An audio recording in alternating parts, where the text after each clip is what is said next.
Olá, seja bem-vindo ao podcast VivePod. Hoje nós estamos com uma edição especial do Outubro Rosa, Câncer de Mama. Nós estamos hoje com a Rita, uma querida, uma amiga do peito de verdade. Ela veio aqui para falar um pouquinho da experiência dela como curada do câncer de mama. E o doutor especialista, vou ler, viu gente, porque é enorme, Henrique Zanoni Fernandes, ele é diretor do IOV, é isso? Que é um Instituto de Oncologia do Vale do Paraíba. Sejam bem-vindos os dois. Rita, obrigada. Doutora, a câmera ali, dá um oi. Pode dar um oi pra galera.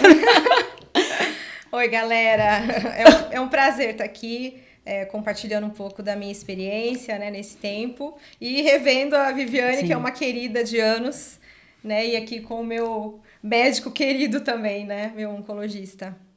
Doutor que cuidou da Rita em todo o processo, doutor, eu vou evitar apresentações suas, porque acho que nem precisa, né? Eu acho que ele não é à toa que ele é o diretor, eu tô conversando aqui nos bastidores aqui com ele, fique até o final, assuntos importantíssimos, perguntas muito importantes, se inscreva no canal, compartilhe isso para chegar ao máximo de mulheres e também, por que não, de homens, né? Porque todo mundo acha que câncer de mama é só para mulher.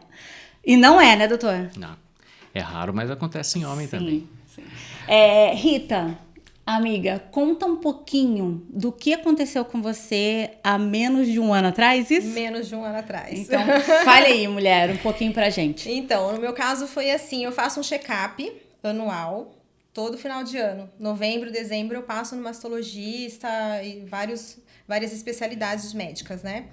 E aí, quando eu passei no mastologista, que eu vou nele há anos, ele examinou minha mama, ele falou, Rita, tá tudo ok, perfeita, mas eu vou pedir uma mamografia.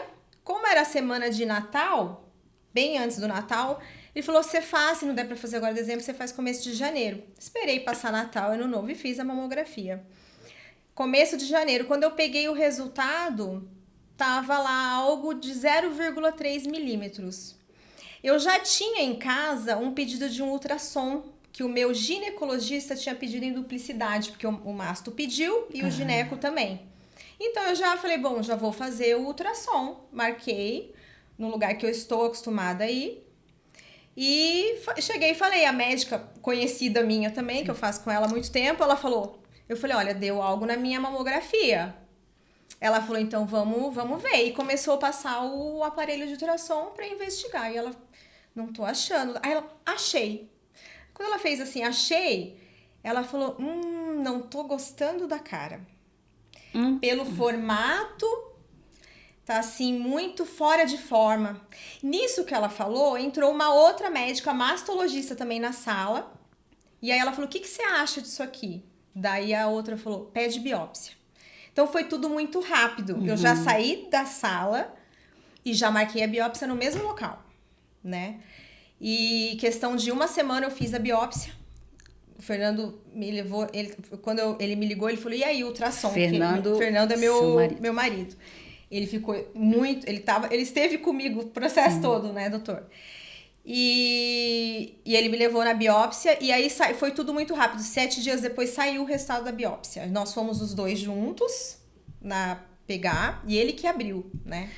Rita, deixa eu só abrir um parênteses. Eu Sim. acho que essa espera do resultado da biópsia Angustiante. é pior. Eu fiz da tireoide, pulsão na tireoide, há pouco tempo atrás. Eu nunca tinha tido uma crise de ansiedade na minha vida. Foi a primeira vez que eu tive, eu falei, gente, nunca mais quero ter isso. É uma loucura, a espera. E pouco se fala disso, da pessoa que espera, do cuidado com as pessoas que esperam o resultado. Sim. Acho que esse é um momento realmente também bem difícil. Quando chega pra gente, na verdade, na maioria das vezes já passou por esse processo, mas acho que esse cuidado dos profissionais que estão executando algum exame investigativo, né? O colega que pede, mesmo que seja numa rotina, que foi bem o exemplo, né, da Rita, tem que passar esse tipo de cuidado, mesmo que venha uma alteração, né? Esses processos que podem vir a acontecer por consequência de um exame de rotina. Você faz o exame de rotina e dá uma alteração, e agora o que vai acontecer comigo? Porque já que apareceu alguma coisa, e geralmente quem está do lado de lá, né, que faz um exame, é leigo, e não consegue entender se ali aquela é uma alteração séria que vai trazer um monte de consequência ou não. Às vezes tem lá uma palavra técnica que a pessoa não entende e fala e acha que deu ruim e entra numa crise de ansiedade. Então, esses cuidados de quem pede precisa, acho que tem que ter, é legal ter esse cuidado. Vamos fazer, se der alguma coisa, calma, traz para a gente ver. O profissional que está fazendo também tem que ter um certo cuidado, né, de como expor o resultado, né, justamente.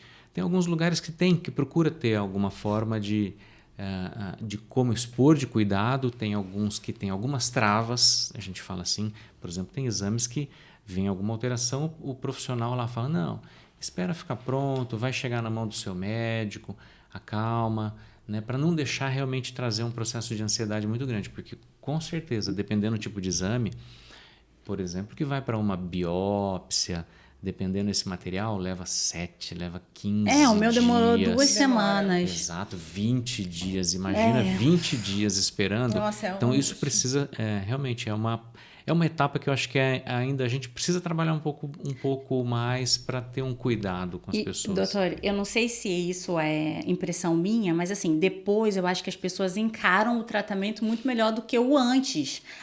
É angustiante. Eu, quando fui fazer a ultrassom da tireoide, a pessoa chamou um, aí depois chamou outro, aí depois chamou outro. Eu falei, meu Deus, deve ter 50 câncer na minha tireoide, juro. Uhum. Eu fiquei chocada, porque assim, eu sou muito impressionada com algumas coisas, né? E eu sei que a maioria das pessoas hoje com o Google, a gente já vai tudo, pesquisa tudo, já abre exame, já lê nome técnico. Eu de verdade, eu não vou esperar palavra, escutar que o médico vai falar antes. Estou te falando porque eu sei que a maioria das pessoas são assim. A maioria hoje é assim. Hoje a gente tem uma certa facilidade, né, de procurar informação. Hoje é mais fácil, né? Qualquer coisa que você coloca num buscador, mesmo que seja uma palavra técnica, você vai lá e tenta... mas eu acho que é muito de quem está interpretando a imagem. Tem esse problema. Esse eu diria que realmente é um problema. É saber como passar. Lógico que tem um momento que às vezes que está fazendo o exame que tem a curiosidade médica. O médico que está fazendo o exame, ele está curioso diante do que ele está vendo. Então ele também quer interpretar e falar, peraí, tem alguma coisa aqui menos séria, mais séria, estou com dúvida, vou chamar um colega para me ajudar a interpretar. Isso também desencadeia uma certa ansiedade. Mas não tenho dúvida, isso tem que ter uma certa descrição para também não gerar um problema mais desagradável enquanto fica ali aguardando. Concordo com essa Nem fala, minha mão chegou a gelar, juro. Eu fiquei assim, e eu fiz recente, eu nunca tinha feito exame de, como é que é o nome? Mamografia, nem... Ultrassom eu já fiz algumas vezes, porque eu dei mamar há muitos anos e acabou ficando com, não é nódulo, como é que fala? Ficou com um espessamento... Algumas cicatrizes. Isso. Fibroses. Exatamente, fibroses. Aí eles falaram assim, tá só calibrosa, beleza. Aí eu falei, aí todo mundo falou, com 40 anos faz a mamografia para cuidar, para começar a usar, por causa das mudanças hormonais. Perfeito. Aí eu falei, com 40 anos, eu falei, vou fazer. Acabei, fiz nada. Aí com 41 eu comecei a ficar muito neurótica com as pessoas perto, a quantidade de gente chegando até mim de câncer de mama e a mulherada cada vez mais jovem, e eu comecei a ficar chocada. Eu falei, vou fazer. Aí fui numa conceituada aqui em São José também. Cheguei lá, a mulher apertou de todos os jeitos, daqui a pouco ela tira outra câmera, outra lente, bota outra. Falei, meu Deus, essa mulher deve ter encontrado alguma coisa aqui. Aí eu falei com ela, e aí, você encontrou alguma coisa? Como é que... Não, a sua mama é uma mama densa. Calma aí que eu tenho que tirar mais foto. Aí fui eu procurar o que cheguei em casa, falei, o que é mama densa? Aí eu fui descobrir que é mais propícia uma mama densa para ter o câncer de mama. Depois, se quiser já falar disso, pode falar, doutora. Bom. Muita calma nessa hora. Google, deu. Gente, o doutor aqui tá perdido porque ele tá cheio de mulher. A esposa dele. Não. É isso mesmo. Isso é dúvida corriqueira, né? A mama densa tem mais relação com a idade. Mulheres mais novas têm essa descrição de mama densa. Aí, isso talvez seja uma descrição que daí o médico lá que está fazendo o exame está também apontando dificuldade para ele de fazer o exame. Ele fala, como é uma mama muito densa, que é nova, ainda tem muito tecido mamário. A mama que não é densa, quando ele daí não usa essa expressão, é porque a mama já está envelhecendo com a idade da mulher e está trocando a glândula mamária por gordura. Então, a mama que tem bastante gordura é mais fácil de ser analisada nos exames. As que são mais densas, que tem muita glândula mamária, é mais difícil do médico que está lá passando o aparelho de ultrassom, fazendo uma mamografia, de ver a mama por dentro. E aí daí tem essa dificuldade. Se tiver algum nódulozinho de tumor lá dentro, o cara não consegue ver tão bem. Então, por isso que daí fica uma relação de quem tem mama densa tem mais chance de ter câncer. Não, é que é mais difícil de ver. Identificar. Se tiver, não que vai ter mais, ok? Ah, obrigada. Okay? Então, muita calma nessa hora. Doutor esclarece, viu, gente? Porque realmente eu fui ver o Google o Google, gente, falei, tá? Eles ficam realmente procurando, me falou exatamente, é mais propícia a mulher com a mama densa, mas porque realmente esconde. Difícil de ver. É mais difícil de ver. Não que vai ter mais. Quem tem mama densa vai ter mais câncer de mama. Porque se eu fizer um ultrassom, uma mamografia numa mulher de 35, de 30, mama completamente densa, eu não vou conseguir ver tão bem lá dentro da mama. Daí eu não vou falar que a mulher de 30 anos tem mais chance de ter câncer. Entendi. Ok? Entendi. Obrigada, doutor. Boa. Muito obrigada. Esse check-up que eu fazia anualmente é porque a minha mama é muito densa. Então, o meu oncologista, o meu masto falou, vem a cada 6 meses ou anualmente, porque você não vai conseguir. E eu tenho displasia. Sim. Então, na palpação, eu não consigo sentir nada, porque na displasia tem muita alteração. Muita alteração na formação. Aí daí talvez seja essa a sugestão de vamos ver mais vezes, porque a gente tem uma dificuldade de ver. E aí, como você tem algumas alterações, é legal a gente te ver mais de perto. Certo? Ok? Ótimo, obrigada. Vamos só... a gente vai ouvir o desfecho, né? Aí você esperou, a gente parou, abriu um parênteses. Sim, porque é uma parte realmente importante, porque as pessoas falam muito pouco disso. E eu acho que a espera do resultado é uma espera... E você teve um suporte do seu marido do seu lado. Tive. Aí você foi, amiga, pegar o resultado. Conta pra gente. Então, aí nós fomos... Na verdade, até a biópsia, fazer a biópsia, eu não tinha contado pra ninguém. Eu falei pra eles, não conta pra ninguém. Pra ele, pra minha mãe. E aí, nós fomos os dois pegar a biópsia. E aí, ele quis abrir, lá no carro, do lado de fora. E aí, ele viu. Eu falei, abre você. E aí, ele viu lá, carcinoma. Daí, ele falou, deu câncer. Ali... Porque até então, quando você não tem a certeza, eu procurei não pensar, eu procurei não ler. Eu falei, eu não vou... Nossa, atípica, amiga. Eu falei, eu não quero saber. Porque eu falei, vai que não, se não der nada, eu já... Entendeu? Doutor, já parte do pressuposto que ela é atípica, porque ela realmente já faz o acompanhamento há muitos anos. Foi. Né? E a maioria a gente vai deixando, né? O ser humano tem uma tendência da negação. Todo ser humano tem uma tendência de... Tem um enfrentamento, a gente fala, não é, deixa para depois. Isso Exatamente. É habitual. Vamos falar assim, quando a gente está enfrentando, né? Algumas pessoas têm um comportamento um pouco diferente, uma personalidade. Mas a grande maioria, quando sempre está enfrentando alguma coisa... Não, mas acho que não dá para ver depois. Isso é habitual da maioria das pessoas.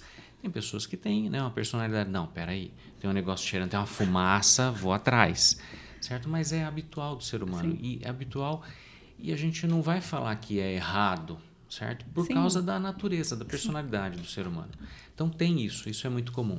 Diferente tem gente que fala, não, tem um negócio aqui, eu quero ver. Quero ver, vou atrás, vou esticar. Eu sou assim. Mas... Quando a gente está ali diante, é isso, às vezes eu estou diante lá de um documento para abrir. Não, vou deixar para abrir lá na mesa do médico, deixa o médico abrir. Nossa, eu queria ser assim, ó. Isso faz parte, certo, de algumas, da maioria das pessoas, tá? Eu falo de algumas, mas é da maioria das pessoas. Mas eu achei que ela foi ponderada, doutor. Sim, então, porque tem também uma discussão de se você também... Eu não ia aguentar sem abrir. Exato, eu peguei, de você tem uma certa dificuldade de você estar lá assim, e se eu abrir, como é que eu vou me comportar? Certo? Daí uma coisa por quê? Como é que eu vou me comportar? Porque eu não sei o que fazer. Né? A grande maioria das vezes, se eu estou diante de um papel que tem lá e se vem um resultado, eu não vou saber o que fazer. Então, se eu abro na frente, se o médico é quem vai abrir, ele que vai ser o cara que vai me orientar. Então, ok, achamos uma coisa aqui, vamos fazer tal coisa, vou ter que te encaminhar para cirurgia. Então, às vezes, se a pessoa está na mão com o papel e abre, daí dá essa travada. Então, por isso que tem essa tendência de uma negação, mas é mais, na verdade, por conta de até talvez de uma logística, de como se organizar. Como será? Porque se eu fizer, eu não sei o que eu vou fazer. Né? Então, é habitual do ser humano. Tá? Então, não é errado. Então, às vezes você fala assim, então fiz um exame lá e peguei o papel na mão numa sexta-feira, num feriado. Sextou, não vai mais sextar. Com esse negócio na minha mão, né? Então, tem essa dificuldade, não tem jeito. Então, isso tudo depende muito, né, de pessoa para pessoa, mas a gente tem que entender que isso acontece, tá? Não é incomum, isso é habitual na nossa rotina. Tem muita gente que deixa lá, doutor, não mexi, o exame tá aí, o senhor abre pra gente, vamos ver. Belezinha, vamos ver, né? Vamos conduzir, vamos ver o que vai acontecer. Mais fácil, talvez, mais né? fácil. Rita, dependendo, mais fácil. Mas é de personalidade. De personalidade, dependendo mais fácil. Tem coisas que eu falo hoje, dependendo até laboratórios, lugares onde a gente faz exame, que daí eles já têm o princípio de, não, achei alguma coisa, nós vamos comunicar. Tem lugares que já é assim. Sim. O pessoal fala, achamos um negócio aqui, entra em contato com a paciente. Lá na Inglaterra é interessante, até a gente estava falando nos bastidores sobre o público privado, Brasil e outros países. Lá na Inglaterra, a gente faz os exames todos e a gente fica sabendo de nada. Ele fala assim, o postinho vai entrar em contato com você se der alguma coisa. E a gente espera. Convoca. Exato. Sabe lá, Exato. entendeu? Imagina o tamanho da espera, que a gente não vai nem saber que dia que vai pegar, não sabe nem se vai dar alguma coisa. Exato. Gente, então, bizarro, eu não dou conta. Isso, né, tem muito das estruturas onde a gente está, né, tem várias coisas que influenciam nisso, né, não temos dúvida. Amiga, voltando para ti, conte aí e beleza, deu o câncer. Deu. Daí eu, na hora, me deu aquele baque, assim, eu falei, não acredito. Chorou, amiga? Eu não chorei na hora, mas eu falei, nós voltamos para casa. E eu falei assim, vai pegar a Isabela sozinho na escola. Que eu preciso ficar sozinha. Sim. E você não abre a boca pra ninguém, eu falei pra ele. Sim. Ele saiu, eu tenho certeza que ele saiu, né, totalmente. Desnorteado. E aí ali eu chorei, acho que 1 hora, sozinha. Porque, na verdade, eu proibi de falar, porque assim, cada um tem um tipo de reação. Eu precisava entender que eu estava com câncer pra poder passar pras outras pessoas. Porque eu falei... Nem eu acredito, entendeu? Tanto é que eu só comentei mesmo, no geral, um pouco antes da cirurgia, porque até então foi um tempo de assimilação para mim. E daí, logo em seguida, o meu mastro, ele é meu vizinho até, né? Ele mora muito próximo. E ele... Consegui com ele rapidinho, acho que eu peguei o resultado numa quinta, consegui na outra segunda com ele. Foi muito rápido. Então, esse período que eu peguei o resultado, que eu sabia que que tinha dado positivo, até passar com ele, pra mim foi a pior parte. Porque eu já tava me vendo, eu acordava de noite, eu falava com o Fernando, olha, né, se eu morrer, você pega uma madrasta boa, coisas desse tipo, Sim. Porque me pegou muito, eu não sabia, eu não li nada, eu não fui na internet pra ler nada, eu não peguei nada, eu falei, eu vou conversar com o médico. Daí, chegando no doutor... Pode falar o nome? Pode. No doutor Vial, que é o meu mastro. Pode até mandar um beijo. Eu gosto muito dele, ele sabe disso. Ele abriu o resultado, né? Ele falou, e aí? Quando eu cheguei, foi eu e o Fernando. Sempre eu e o Fernando, né, doutor? Ele chama a gente de dupla. Mas realmente. Meu marido. Faz toda a diferença. No tratamento, você tem o apoio da família. Eu tive apoio, assim, nossa, sem palavras. Mas aí chegou lá, ele abriu, ele falou, nossa, deu ruim. Deu ruim. Ele falou assim, então eu tenho uma notícia ruim e várias boas. Sim. Ele fez assim. Ó o cuidadinho, o colo quentinho. Ele falou assim, porque eu tava assim, em choque, né? Ele falou, deu realmente carcinoma. Só que tá muito pequeno. Daí ele falou, menos de 2 centímetros, a gente primeiro retira e depois faz a quimioterapia. Se tivesse dado maior que 2 centímetros, faz a quimio reduzir primeiro. Então, o seu caso vai ser tirar primeiro. Aí eu falei, eu vou perder a mama, vou ficar sem peito. Não, a gente vai tirar o quadrante agora. Então, ele começou a mostrar, assim, então, você não vai ficar, a gente só vai... Você vai ter que fazer um agulhamento, porque tá muito no início, eu não vou conseguir achar na hora da cirurgia. Então, assim, a chance... provavelmente não foi para as axilas, pelo tamanho que tá. Então, isso, ele falou, né? Sim. E aí ele começou a me explicar e aí ele me acalmou. Então ele falou assim, calma, vou te dar os exames pré-cirúrgicos, mas fica tranquila. Você provavelmente vai fazer, talvez, químio preventiva, as rádios também. Rádio é certeza, ele falou assim pra mim. Eu falei, então eu não vou precisar de químio. Não, calma. Radioterapia é certeza, quimioterapia a gente vai ver. E aí a gente saiu de lá, eu fiz os exames e já fui pra cirurgia. 15 dias depois, eu tava já operando. E aí, aí que eu contei para as pessoas, né? Que eu avisei todo mundo e tudo mais, né? Pedi oração, porque eu sou cristã. E para várias pessoas e tudo mais. Eu operei, tirei. Mas assim, a cirurgia foi simples. Eu operei 5 da tarde. Ele quase me deu alta no mesmo dia. Porque ele só não deu porque a anestesia me deu uma reação.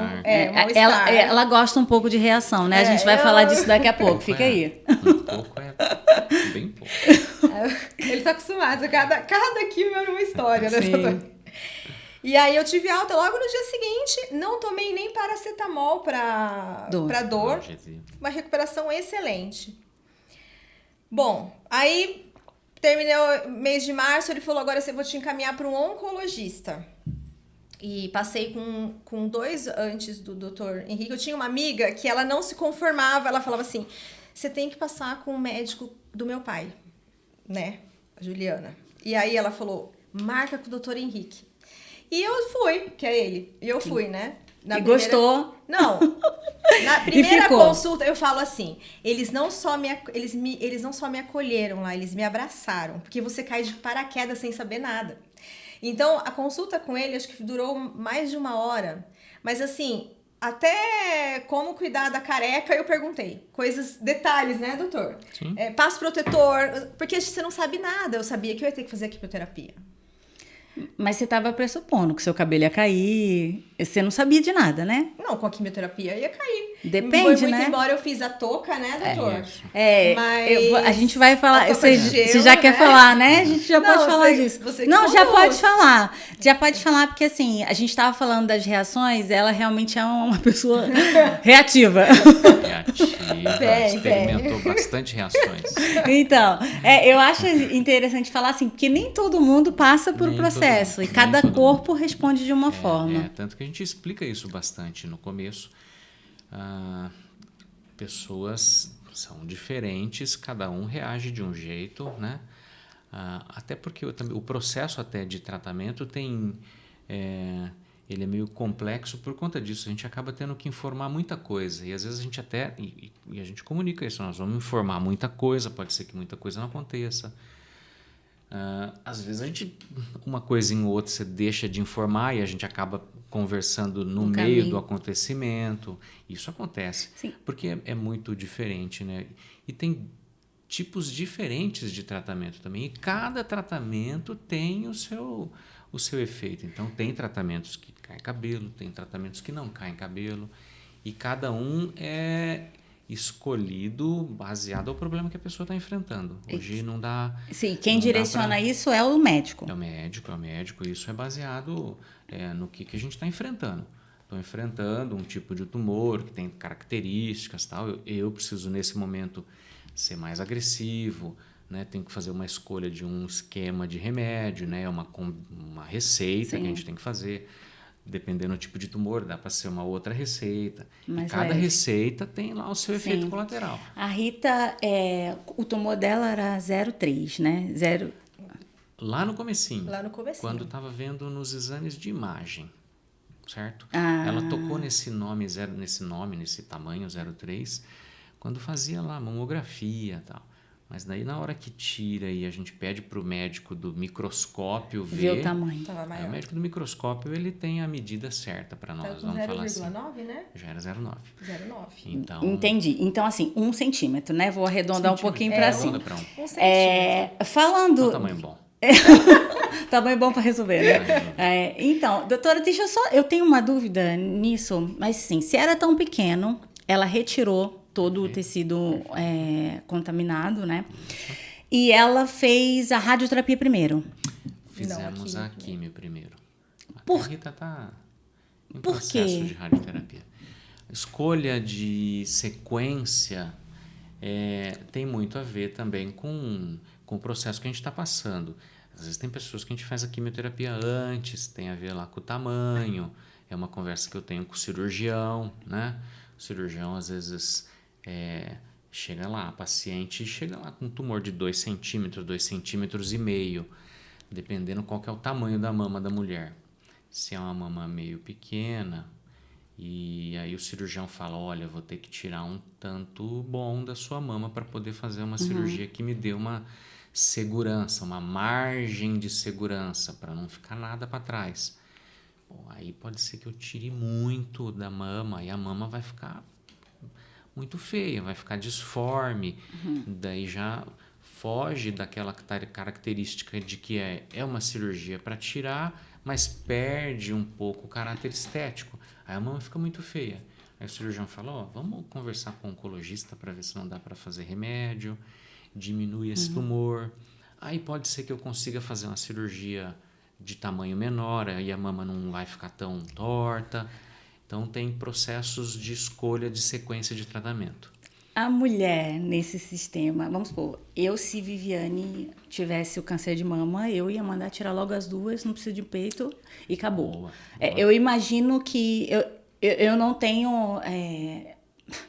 Como a Rita, vamos dar um exemplo dela. Ela podia ter falado assim, não diminui nada, já tira tudo. Eu sou dessas, entendeu? Se o meu dedo, a ponta da minha unha, tá com um negócio que vai comer todo o meu braço, eu falar assim, arranca o dedo, arranca a mão inteira, a gente já não precisa. E assim, porque assim, a mama eu sei que é muito importante pra mulher. Importante. Né? Assim, eu digo Importante. esteticamente, né? Pra mulher se Importante. sentir confiante, Sim. tudo. Por isso que tem muito silicone, enfim. Isso. Essa margem, quando uma mulher vai lá, existe essa preocupação ou realmente não? O médico fala assim, vamos diminuir para eu tirar só um quadradinho? Não. Isso faz parte da cirurgia correta, da cirurgia padrão. Tem Eu não uma posso margem. pedir para tirar o peito inteiro. Não vou falar que esse é um pedido. É porque eu pedi quando Sim, Não, então vamos lá. A gente precisa entender o que é. Tem 2 palavras que a gente é importante saber diferenciar. A palavra vontade e a palavra desejo. São coisas, né?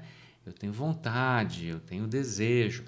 E uma coisa é a coisa técnica, que o cirurgião tá lá, ele fala assim, peraí, né? Pra quê? Para que esse desejo? Esse desejo vai trazer o que com isso? É importante ter essa diferenciação. Essa é a pergunta que você faz para paciente. Essa é a pergunta que o cirurgião faz. Se chega para mim, tem muita paciente que chega para mim para tentar ajudar essa decisão desse desejo, né? São coisas diferentes, não é? Eu quero tirar minha mama, eu desejo tirar minha mama, eu tenho vontade de tirar minha mama porque eu estou passando por isso.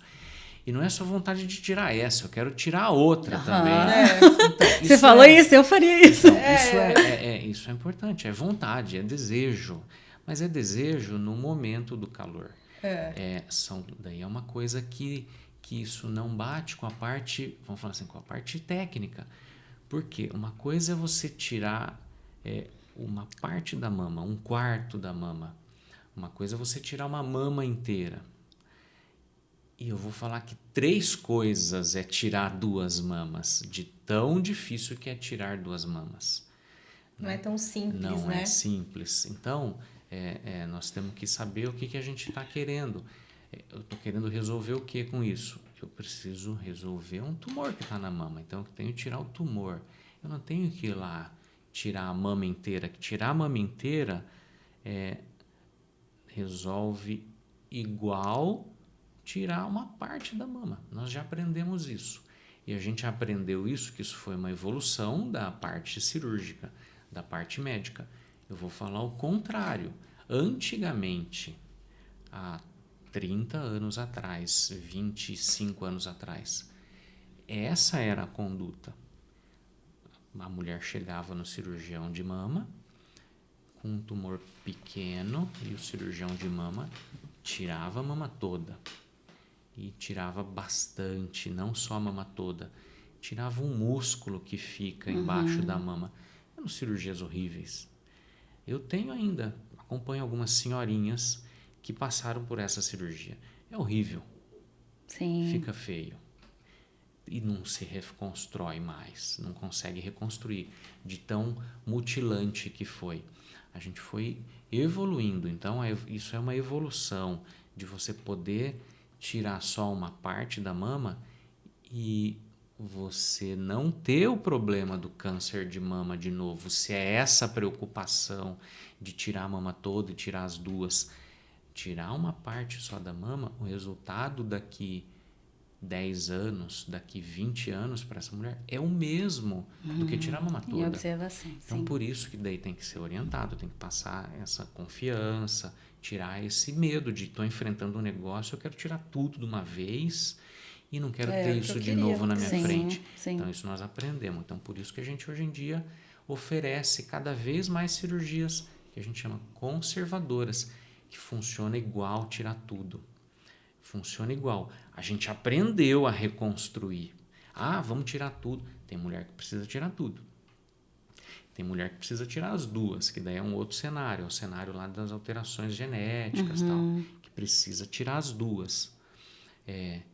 Então, reconstruir duas mamas é muito difícil. Porque reconstrói o psicológico também. Reconstrói, mas é muito difícil reconstruir duas mamas. Por prótese, tirar duas mamas e por prótese, fazer reconstrução com músculo, seja lá qual for a forma de reconstrução. É muito difícil para os cirurgiões, e se é difícil para o cirurgião, então para o paciente é mais difícil ainda. Passar por isso é muito mais difícil. Então por isso que a gente fala, calma, não é um desejo que nós vamos resolver. Nós temos que resolver o problema e explicar qual que é a melhor forma. Se a melhor forma for tirar tudo, vamos conversar de tirar tudo. Se a melhor forma... E aí, se eu tenho duas formas e se as duas formas são iguais, eu vou para aquela que tem menos problema, menos risco, menos complicação. E a gente sabe hoje em dia, com certeza, cirurgias conservadoras são tão seguras quanto tirar tudo. Gente, eu não sei se vocês estão sentindo aí o sossego desse homem falar, mas assim, aqui eu acho que tá todo mundo quieto, assim, babando, só observando, porque ele, assim, realmente traz um sossego, um acalento, uma paz. Leve. Eu acho que isso é um ponto importantíssimo para o médico oncologista. Doutor, falando nisso, a gente estava falando de hereditariedade e tudo. A gente teve uma artista de Hollywood, você deve saber, a Angelina Jolie, e parece que a avó dela morreu disso, a mãe dela teve, e ela optou em tirar as duas mamas e fazer a reconstrução das duas mamas. Isso acontece normalmente ou ela pelo poder? Não. Ela foi interessante que o dela foi um caso, né, bem emblemático, que chamou muita atenção na época, né, alguns anos atrás. A gente estava nessa época que ela passou por isso, a gente estava numa fase de conhecimento e disseminação pelo que ela passou, do conhecimento médico, que era a história lá naquela época o pessoal estava começando a fazer os testes genéticos. Então ela e a família dela foi atrás por conta do histórico familiar. Então a gente tem algumas formas de se indicar esses testes hoje em dia. Tem alguns critérios para isso ser feito. Né? No caso dela, tinha essa história forte da avó. A mãe também tinha, se eu não me engano, tido o diagnóstico recente, então foi esse o disparador. A avó tinha falecido e a mãe estava com o diagnóstico recém-feito. O pessoal lá fez o teste na mãe identificou uma alteração, né, genética na mãe. O dela foi o famoso teste lá do BRCA, que hoje está famosa essa sigla. Achou na mãe, aí o pessoal falou, olha, tem que fazer nos familiares. Foi feito na Angelina, a Angelina também ela é portadora dessa alteração. E aí hoje em dia, para quem é portador, é sentado com as pessoas, com os familiares, com o paciente, seja o paciente que está passando pela doença, seja aí os seus descendentes ou seus antecedentes, e é conversado e tem algumas propostas de cirurgias preventivas. Sim. São cirurgias preventivas. Então, o que a Angelina Jolie fez, ela retirou as 2 mamas, ela tirou ovários também, com uma intenção preventiva. Ela não tinha câncer, mas ela tinha um teste alterado, ela fez, deu positivo, sentou com o cirurgião lá, o pessoal propôs tirar para ela não ter câncer de mama no decorrer da sua vida futura, de não aparecer. Esse tipo de exame, né, ele é um exame de acessibilidade. Certo. Hoje na prática Brasil, né? Ele vamos falar dos 2 grandes cenários que a gente tem. Serviço público nós ainda não temos isso disponível. Então, médicos que atendem, mastologistas, oncologistas que atendem em serviço público não conseguem oferecer esse tipo de teste. Não tem para ser feito para as pessoas. Mesmo que sente lá, veja uma paciente, um histórico familiar grande, um caso clínico que chame muita atenção, que a gente fala, tem uns critérios aqui para indicar. O serviço público ainda não tem essa disponibilidade. Está se discutindo, tá? Eu sei que isso tem discussões, mas leva toda uma retaguarda aí orçamentária, que a gente sabe para tudo, quando propostas de grande volume, em serviço público, né, tem que ter discussões de impacto. Então, por isso que ainda não se agregou isso em serviço público. Serviço privado, quando a gente fala serviço privado, pessoas que passam em consulta nos médicos, né, que atendem particular, ou daí vou para a área de convênio, né, que hoje em dia no Brasil 30% acho que da população, 25% tem convênio médico. A gente tem lá até umas normativas, tem algumas regulações hoje em dia. Quem tem convênio médico sabe disso, lá tem um órgão que meio que orienta os convênios, orienta e no sentido de falar, vocês precisam fazer, e uma certa obrigatoriedade. Tem lá uma legislação que é o órgão chamado ANS. Né? Eles de tempo em tempo falam, a gente está dando aqui uma atualizada nas coisas médicas, a gente fala, quem tem convênio, os convênios têm uma certa obrigação de oferecer, né, para os seus clientes. O pessoal está pagando planos de saúde, então tem algumas coisas são obrigatórias que os planos façam. E hoje em dia a gente tem muito teste genético já nessas regulações. Tem alguns critérios, justamente para não ser feito aleatoriamente, mas os médicos que trabalham com isso, mastologistas, oncologistas, e dependendo outros tipos de cânceres, né, que a gente está hoje falando mais do câncer de mama. A gente também pode, né, pegar um pouco a parte ginecológica, que a gente aproveita, né, esse mês para falar dessas duas coisas, né, da saúde da mulher. Então, a gente tem testes genéticos, sim, para fazer investigação nos pacientes, né, que estão acometidos de doença e que também serve para investigação familiar. Então, sim, hoje nós temos no Brasil a oportunidade para oferecer e fazer esse tipo de investigação genética. A Rita vai fazer. Vou fazer. Então, vai fazer? Sim. Vou fazer. Já está nesse processo atualmente vamos voltar para a Rita, doutora? Eu acho que é um caso exemplar mesmo. Sim. A Rita é um caso exemplar, primeiro de tudo, do diagnóstico, né? Que a gente tem que pontuar a Rita, que ela falou direitinho o começo do diagnóstico da doença dela. Ela fez, vamos falar assim, ela fez um diagnóstico precoce. Sim. Né? Ela fez porque ela falou, todo ano eu faço. Mas, doutora, ela tem 41 anos, né? Boa. Podemos até discutir a idade do diagnóstico dela, que a gente também na mesa de consultório de rotina, e aí vou tentar usar as discussões que a gente tem lá de sociedade médica para falar qual que é a idade que as mulheres têm que começar a fazer, que daí entra essa discussão aqui, que pegou a Rita meio que no calcanhar aqui.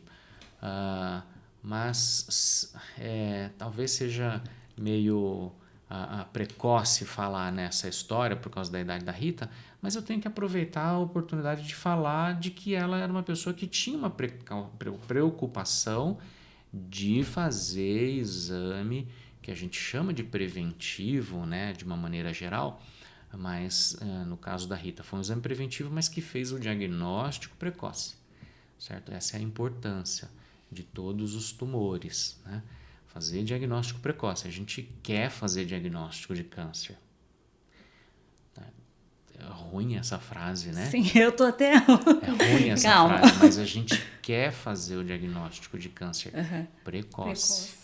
A gente quer fazer precoce, né? E é isso que o que a Rita se preocupou com a saúde dela foi se preocupar em fazer exame preventivo, certo? Que é assim que a gente chama, para fazer diagnóstico precoce. Então, ela é um exemplo importante. A gente fala de coisas preventivas, que daí é essa outra história que a gente vai pegar no pé, que é daí das práticas individuais que eu tenho que cuidar da minha saúde, você tem que cuidar coisas preventivas que são tem uma das boas pra perguntas, saúde. eu vou fazer essas perguntas depois, mas das perguntas que as pessoas me enviaram e curiosidade, uma delas é essa e a gente vai fazer um bate-bola de perguntas agora. Mas assim, de verdade, eu quando olho para a história dela, eu falo assim, gente, quantas mulheres que falam esse ano não? Ah, fez esse ano? Ah, não, esse ano não. Isso. Não deu nada. Daqui 2 Exato. anos, quando você vê, uma coisa que estava 0,3, tá assim, a olho nu, né? A olho nu assim, entre aspas, né? Mas tava 1, né? De verdade. De verdade, na hora que mediu. E 1 ano depois podia estar 3. Com certeza. É isso que iria acontecer. Ia acontecer, tá 3 ou por não ter feito um exame de mamografia, de ultrassom, ia ter percebido na hora que se examinasse. Se a pessoa se examinasse, porque também tem essa relação de quem não vai fazer exame também não costuma se examinar. Então, né? Então, acho que nós estamos aqui para isso. É a oportunidade de educação. Nós queremos bater papo, falar sobre doenças, mas é a oportunidade de educação. Né? Na hora que eu estou aqui, eu tenho que sempre aproveitar a oportunidade de educação. Que, inclusive, eu posso falar nesse aspecto. A gente já tem, hoje em dia, até trabalho médico falando quanto mais a população é educada, né? É essa oportunidade que a gente está aqui. Quanto mais a população é educada, mais as pessoas vão ter consciência que tem que fazer. Tem que fazer, não tem que esperar sentir a alteração. Tem que ir lá fazer preventivo. Né? Exame preventivo é para isso, é para pegar cedo. Se eu peguei 0,3, se eu peguei 1, ótimo. Eu quero que o exame me ajude a pegar nessa fase. Sim. Então, por isso, hoje em dia, a gente recomenda. Tem lá as discussões de sociedade médica, fazer exame a partir dos 40, 45, que idade que é para fazer? A Rita tinha lá a sua preocupação, mesmo que ela foi fazer antes da época que se recomenda, doutor. Tem algum problema? Não tem problema. Se foi fazer antes, qual o problema? Sim. Pode até ser que o médico lá que ela sentou falou, não precisa fazer agora. Mas ok. Mas o importante é ter consciência que precisa fazer. Certo? E essa definição de quando que fazer ou não, tudo bem que se ficar sobre a responsabilidade do médico, ótimo, mas que ele tenha, né, a responsabilidade. Mas a gente tem que ter a consciência de que precisa fazer. É importante fazer exame preventivo. É importante ter, né, exame preventivo para diagnóstico precoce. É importante a gente também ter medida preventiva, que a gente bate o papo aí. Sim. De medidas preventivas. Sim. Doutor, é só assim, eu vou abrir um parênteses, que a gente está falando da saúde da mulher, a gente está falando do câncer de mama e tudo. Mas assim, hoje a gente tem visto muitas pessoas também com câncer de intestino, muita gente, e assim, e é uma coisa que fica assim, não, faz com 40, 45, 50, e quando você vê... já não tem mais jeito e é muito traumático, né? A gente vê aí uma atriz brasileira agora há pouco tempo passando por isso e ela falou assim, realmente, já estava com o cocô totalmente diferente, alterado, e ela falou que estava um dia andando, do nada sentiu escorrer um sangue, e eu falei assim, então agora acho que eu tô doente. Mas assim, o corpo já tinha dado sinais há muito tempo. E o câncer de intestino é um câncer silencioso, né? Tá muito silencioso. Geralmente a pessoa vai notar a alteração que ele já está atrapalhando em um nível ou de tá quase entupindo, e aí o cocô a pessoa tá indo no banheiro irregularmente, tendo dor abdominal para ir no banheiro, ela percebe mudança no hábito intestinal, que antes o intestino da pessoa é regularzinho e começa a ter alteração. Ou então sangue no cocô, certo? Ou seja, sangue no cocô, o que significa? É simplesmente que uma ferida abriu dentro do intestino. É simples assim. Então, para uma ferida abrir dentro do intestino é porque o negócio Já tá elevado. Com certeza está grande, né? Ou o intestino entupir, chegar a um ponto de começar a atrapalhar a passagem do cocô dentro do intestino, né?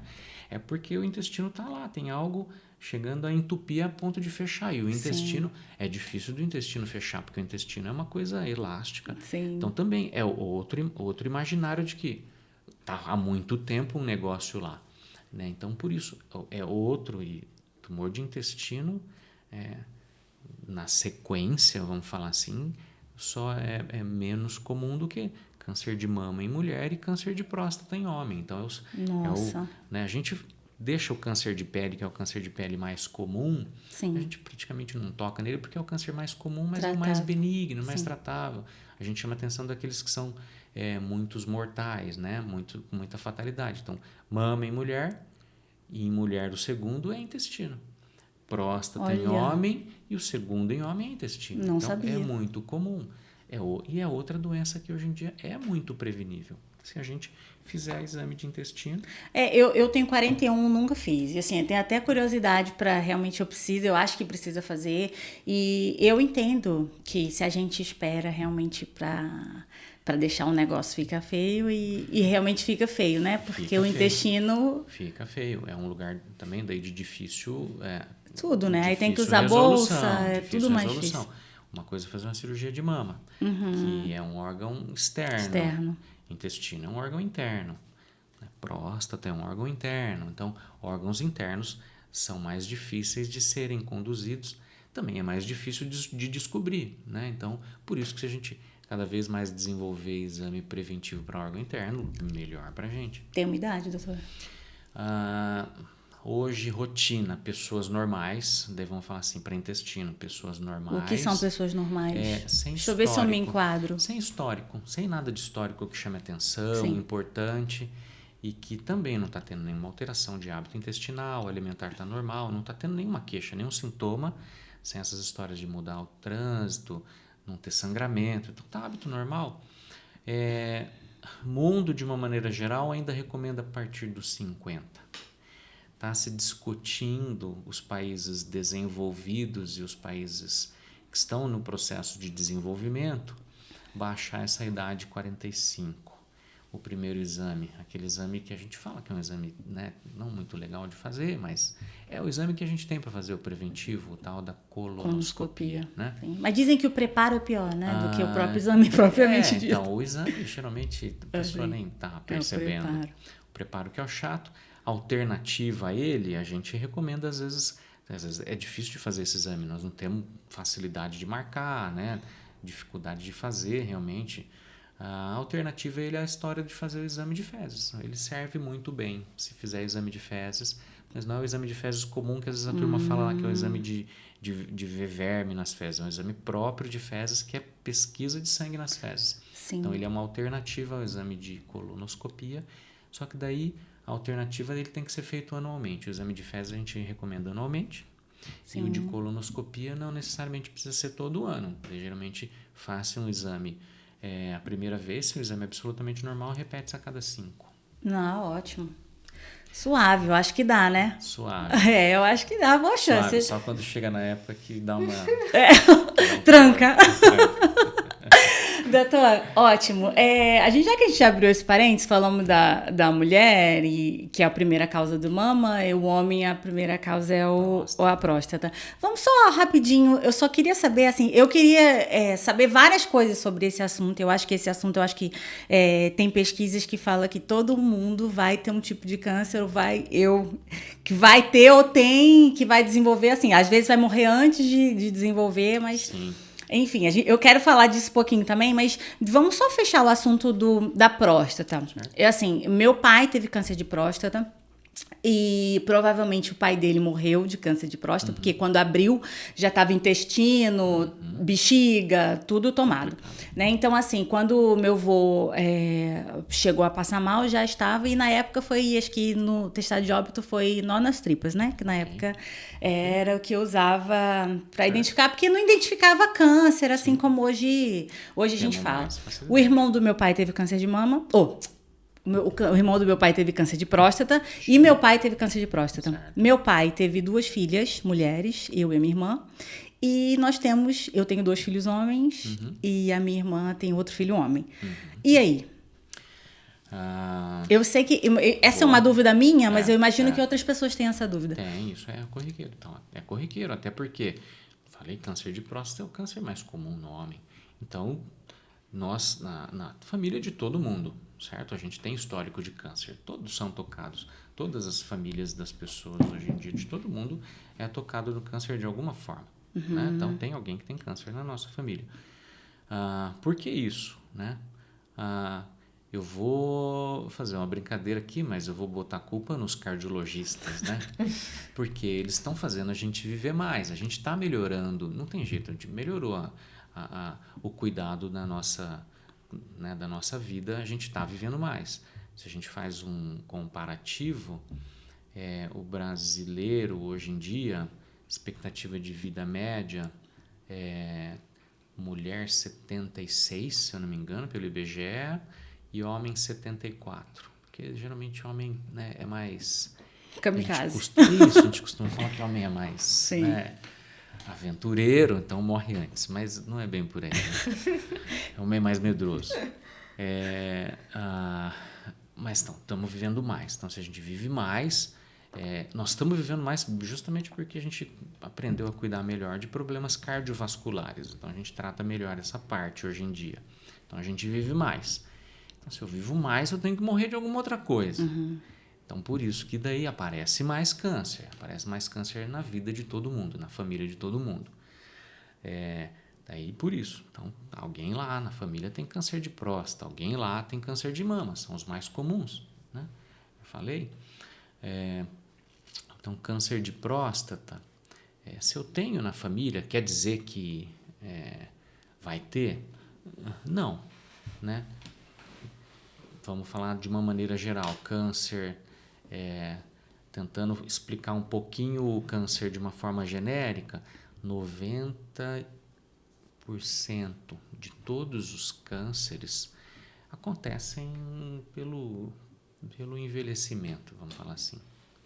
Acontecem porque aquela pessoa ia desenvolver na sua vida. Teve alguma alteração em alguma célula do corpo e desenvolveu. 10% é porque tem alguma coisa genética familiar.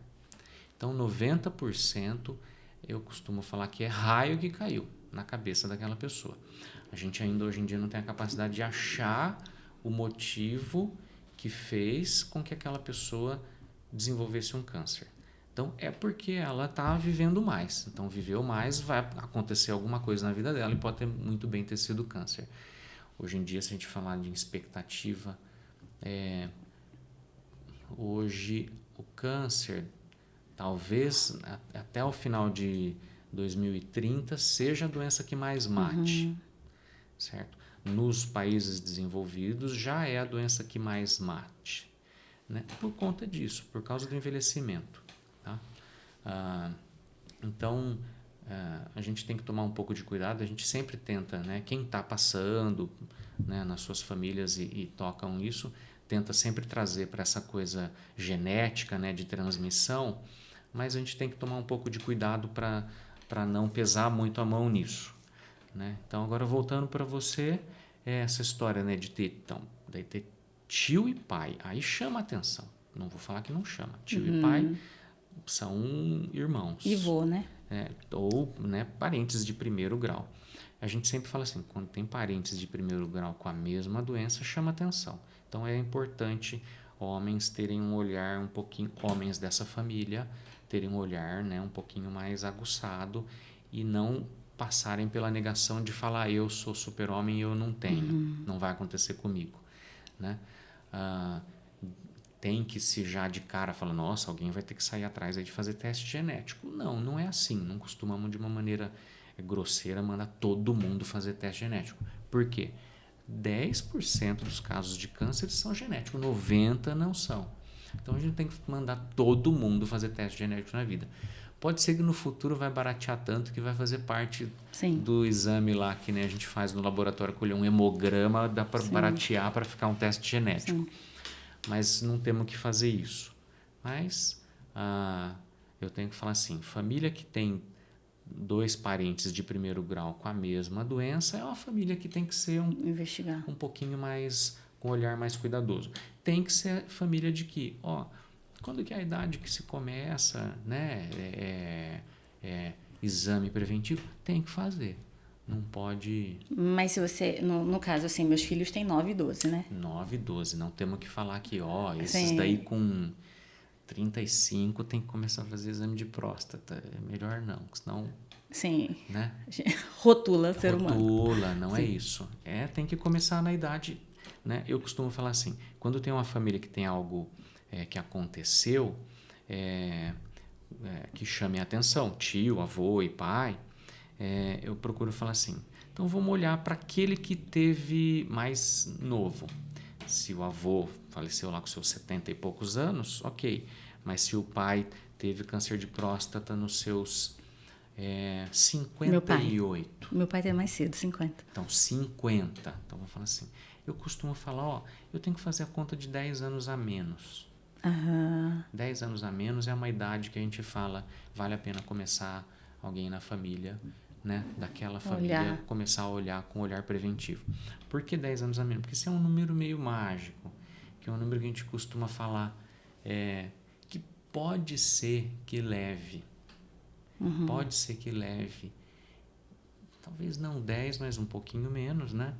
O tempo para uma primeira célula de câncer surgir até virar algo detectável em exame de rastreamento, exame preventivo. Entendeu? Não sei se você conseguiu entender a mensagem. Eu falar que uma célula, todo câncer começa de uma célula, não começa de um caroço de 1 centímetro, que nem o nódulo da mama da Rita. Começa de uma célula. Uma célula cancerígena, ela mede, se for olhar, medir lá no microscópio, o médico do microscópio, ele fala qual que é a medida de uma célula. Mede lá, sei lá quantos... 0,0 milímetros. Sim, indetectável. Indetectável. Um caroço de 1 centímetro foi medido lá. Agora, um caroço de 1 centímetro tem quantas células cancerígenas? Geralmente, esse número chega perto de 1 trilhão. Nossa. Então, para uma célula virar um conjunto de 1 trilhão de células, leva quanto tempo? Sim. Hoje em dia, a gente fala, chuta, dependendo, cada tipo de tumor tem a sua velocidade de multiplicação. Mas, já em média, uns 7 anos. Entendi.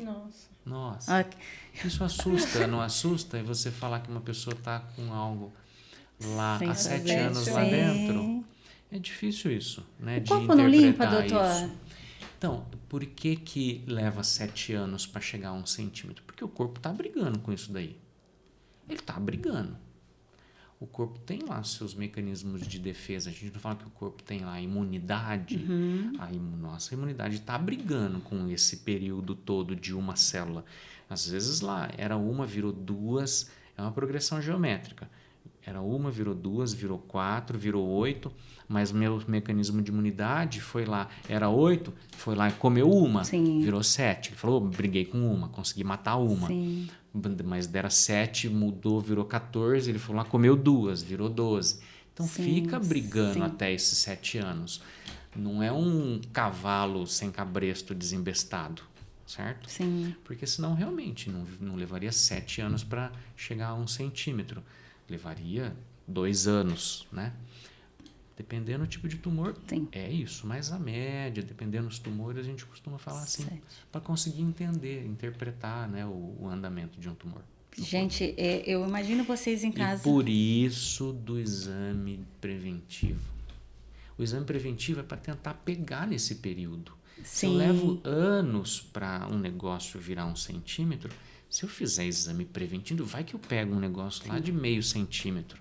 Estou falando isso da mama, mas a gente serve isso também para o intestino, serve para o colo de útero, serve para a próstata. O exame preventivo para tentar pegar esse cara nesse período aí que ele está em processo de crescimento. Então, bota o povo para ir fazer exame, né? Para se cuidar. Exatamente. Autopreservação. É autocuidado. É autocuidado. Conhecimento é autocuidado.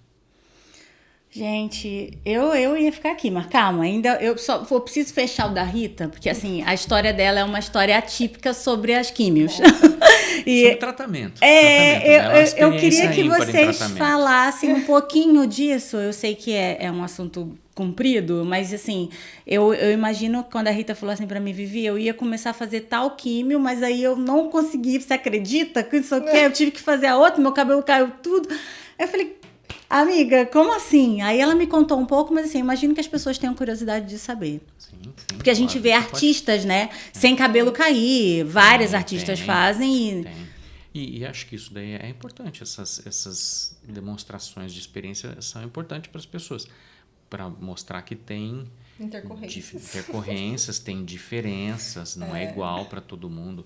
A Rita, a gente pode contar um pouquinho dela, porque aí depois eu complemento para demonstrar o que ela passou. Mas a Rita tem uma experiência, né, diferente por conta de experiências que cada tratamento pode dar para cada pessoa. Foi sim. Então, eu nem lembro, nós paramos, eu tinha ido na consulta, né, aí conheci o Dr. Henrique. Sim, ele aí me explicou, porque até então eu queria saber se eu precisaria realmente, né, doutor, fazer a químio. Isso. Eu falei, será que eu preciso fazer a químio, né? E aí ele me explicou a importância, porque o meu câncer foi hormonal, né? Então, eu ainda não... Agora eu estou, mas eu não estava na menopausa. Você já está, amiga? Eu tô no bloqueio, né? Tá no processo por causa do tratamento que a Rita passou. Aí acaba atrapalhando um pouco. Adiantando. Eu a diria quimioterapia que também, né? A quimioterapia é quem acaba atrapalhando um pouco o funcionamento dos ovários. A Rita nós não mexemos nada nela. Só que o processo de quimioterapia, fazer quimioterapia, acaba atrapalhando o funcionamento regular dos ovários. O ovário é um órgão ímpar. Sim. Vamos falar assim, né? É um órgão bem sensível, então ele sofre muito o efeito da quimioterapia. Sim.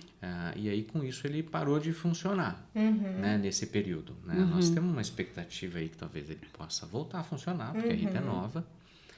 Mas esse período aí que ela passou, esse processo de químio, ele acaba ficando meio hibernando. Um processo de hibernação. Meio que dormiu. Como que identifica isso? Que ela falou que o dela foi hormonal. Isso é na hora lá do exame. Quando tira o tumorzinho, a gente manda para uma análise em microscópio. E o médico do microscópio que faz umas análises para nós. Dependendo lá, ele fala, tem umas características que ele analisa. É um tumor que a célula tumoral gosta de hormônio para crescer. É assim que eu explico. Então, por isso que as pessoas falam, ele é hormônio sensível, hormônio não sensível. Às vezes as pessoas já começam a ter um conhecimento de Dr. Yahoo, Dr. Google, eu nem gosto de falar. Mas tem lá algumas informações que daí a gente sabe se é um tumorzinho que a gente fala que ele é influenciado, é estimulado pelos hormônios para crescer. É como se o hormônio fosse alimento para a célula tumoral. Então, o da Rita deu lá umas características, a gente depois vai precisar trabalhar essa Nesse exame, né, doutor, aí. Já dá o grau do câncer, o estágio, que meu foi estágio 1, porque tá tão avançado, eu costumo falar assim, porque tem muita gente que me pergunta assim, mas como que foi? Tá tudo muito avançado, assim, hoje eu não tinha essa noção. Só passando, na própria cirurgia, eles já fizeram o teste para ver se eu estava com as axilas comprometidas. Metástase, sim. Né? E não tinha ido para as axilas, não tinha ido... então, eles fazem o teste em cima, embaixo, não tinha nada. Mas, então, eu falei, será que eu preciso fazer? E aí, o doutor Henrique me explicou, não, precisa pelo menos 4 ciclos das 4 químios brancas, que são as químios mais leves, né? Assim, com menos medicações. efeito colateral, né? E você vai fazer as radioterapias, então primeiro as quimioterapias, as 4 e 19. E eu falei, ótimo, porque assim, eu estava... Entendi, amiga, 4,19? 4 químios e 19 radioterapias, né? Eu estava até feliz de fazer a quimio, né, doutor? Eu falei, não, se precisar fazer mais quimio, eu faço, porque eu não sabia o que vinha, mas pelo sentido assim, eu quero arrancar, eu quero fazer tudo pra ficar, né? Aí ele falou, Quero calma. fazer tudo que eu puder. Doutor, quero arrancar. Arranca tudo, calma. faz tudo aí. E aí ele falou, a gente vai fazer as brancas. Vamos fazer a touca, tem uma touca de gelo que você coloca, que congela, né, a parte do cabelo e não deixa cair tanto o cabelo. Cai um pouco, mas não deixa cair tanto. E aí eu fiz a primeira quimio branca, né? O Fernando foi comigo e são 2 medicações que eles dão. A primeira foi tudo ok, né? A minha veia é muito difícil de pegar, né, doutor? Quase 2 horas para pegar, porque eu tenho muita dificuldade com a veia. Pegaram... E aí comecei e fiz ok. Quando começou a segunda, 1 minuto e meio depois que começou. A segunda medicação. A segunda medicação. Da primeira químio. Da primeira químio. Eu comecei... Ficar como? Fala. Eu fiquei vermelha, assim, extremamente vermelha. Me deu uma cãibra nas costas que eu não conseguia respirar. Sim. Graças a Deus que o Fernando estava comigo, que eu falei... E assim, e ele já começou a gritar e o doutor Henrique veio na hora. Ah, então o senhor conseguiu fazer o acompanhamento, isso é... Ele ficou... Que quimioterapia é um tratamento que precisa ser feito dentro de estrutura, né, que tem que estar debaixo do olhar médico. Tem que estar debaixo, não pode ser feito em qualquer local, vamos falar assim. Então precisa de estrutura para se fazer por conta disso. Né? Quimioterapia, algumas quimioterapias podem ter reação, né? Alérgica, a gente chama de reação alérgica infusional. Então pode ter, na hora que ela está começando a pingar, às vezes o corpo não reagiu legal, é uma forma de reação alérgica. Se compara a reação alérgica que nem quem come camarão, sim, entendeu? Quem come amendoim, né? Só que quem come camarão, quem come amendoim, vai meio que aprendendo a ter a reação alérgica, né? Como uma vez, como 2, como 3, nossa, um negócio aqui, na 4ª parece que é pior.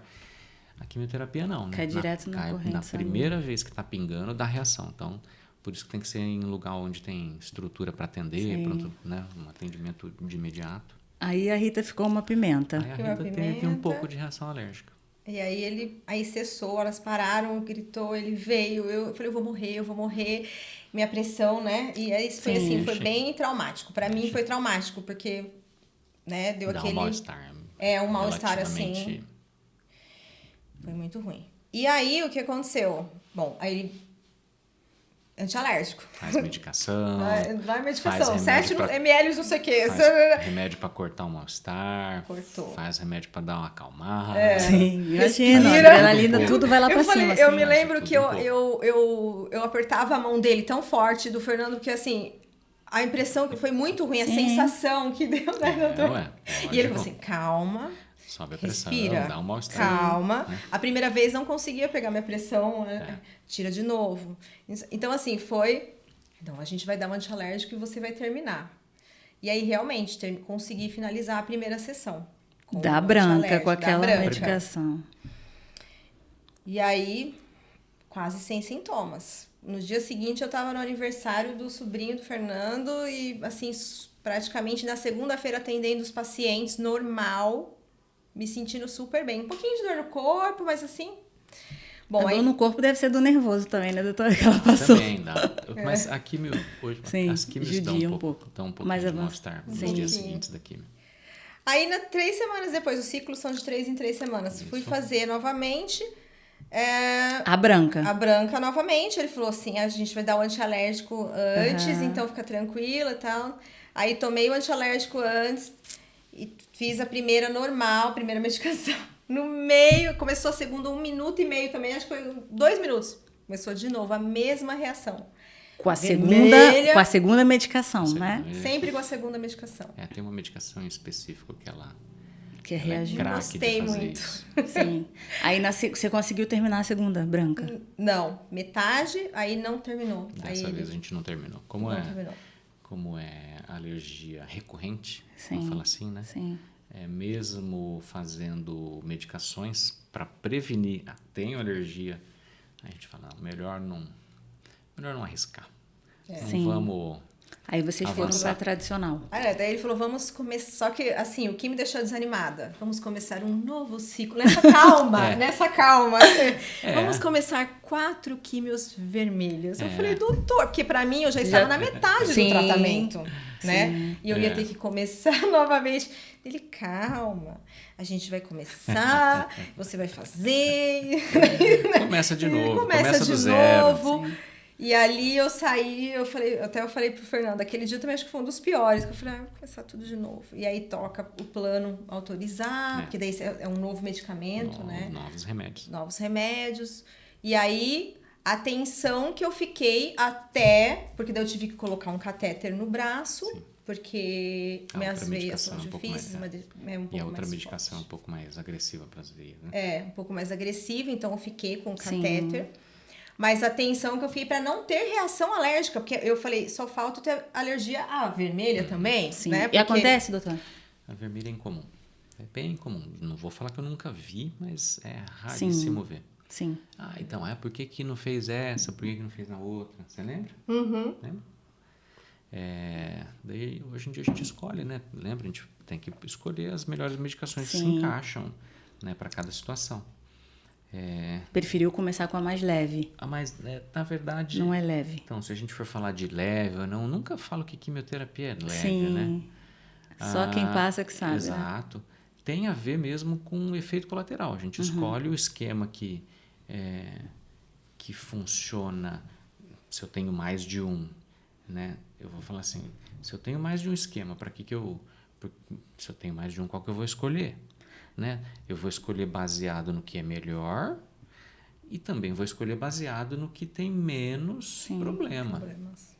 Menos problemas, menos efeitos colaterais. Pô, mas você tá falando aí que ela teve tanto efeito colateral? Teve, mas não é o comum. Sim, é atípico, né? sim. É atípico. Sim. Então, a escolha é baseado naquilo que traz menos, né, efeito. Então, deixamos a outra, porque a outra tem um pouco... Cada uma tem lá as suas preferências de efeito colateral. Então, a gente também tem a preferência de qual que eu escolho primeiro e qual que eu escolho depois. E a vermelha, obrigatoriamente, cai o cabelo. Eu vou As falar que duas caem, todas né, doutor? caem. Porque não, hoje em essa dia, tem touca também? Todas caem, cabelo. Daí eu já não quis mais a touca. Na segunda, eu já... Caiu muito meu cabelo na primeira. Sim. E você tinha bastante cabelo, né, amiga? Eu tinha muito cabelo. E eu falo que, assim... Foi... Acho que uma das piores partes, assim, pra mim, do tratamento foi essa questão do cabelo. Sim, importante pra mulher é muito. Porque até então eu não conseguia nem... Eu só consegui me olhar no espelho, sem a peruca. Me olhar, que eu tô falando assim... Eu colocava correndo e tal... e tirar foto. Quando uma amiga minha... Eu tinha feito a terceira químio. Ela veio de Dubai, a Érica. E a gente foi tomar um café da tarde no MD. E ela falou assim... Mas você não tem uma foto sem cabelo? Eu falei, não. Eu falei, eu nem me vi sem cabelo. Daí ela falou assim... Tira a foto. Que você vai ser curada. Você ainda vai testemunhar para muitas pessoas. E você tem que provar, ela falava assim. Sim. Foi bonitinho que quando eu pedi pra Rita, manda uma foto pra mim sua. Ela, amiga, eu vou te mandar uma careca. Caleca. Eu falei, entendeu? Que pra mim, se estiver confortável pra ela... Então, foi a partir daí que eu eu... também mandei uma... Eu tive 2 carecas. Então.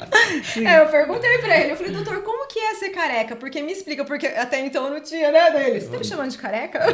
Que isso, é pra protetor normal. solar Pra mim direto. Protetor. Só que Pra o dele mim é foi normal, perdendo aos como poucos, eu né? nem lembro como não é se bobear. Foi.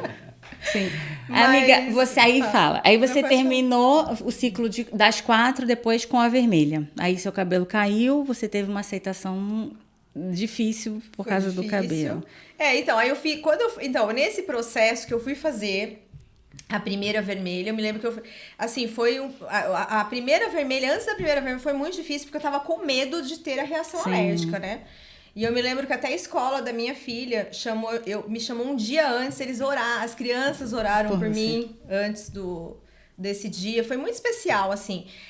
E eu fui, e aí a enfermeira que fez que ela da IOV, porque assim, a IOV é assim, 10, assim, tudo, é 1000. É muito atenciosa, colocou o catéter, porque além do nervoso da quimio, eu estava com nervoso de pôr um catéter, que eu fiquei durante 2 meses com o catéter no braço, né? Então você tem que tomar cuidado, você tem que limpar o catéter, né?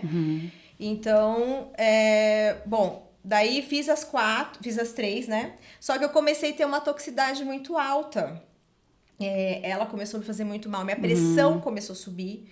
Um mal-estar, assim, muito grande, e eu comecei a passar mal, né? Conforme eu fui fazendo, porque o corpo, doutor? já foi falando, lá vem esse negócio de novo, né?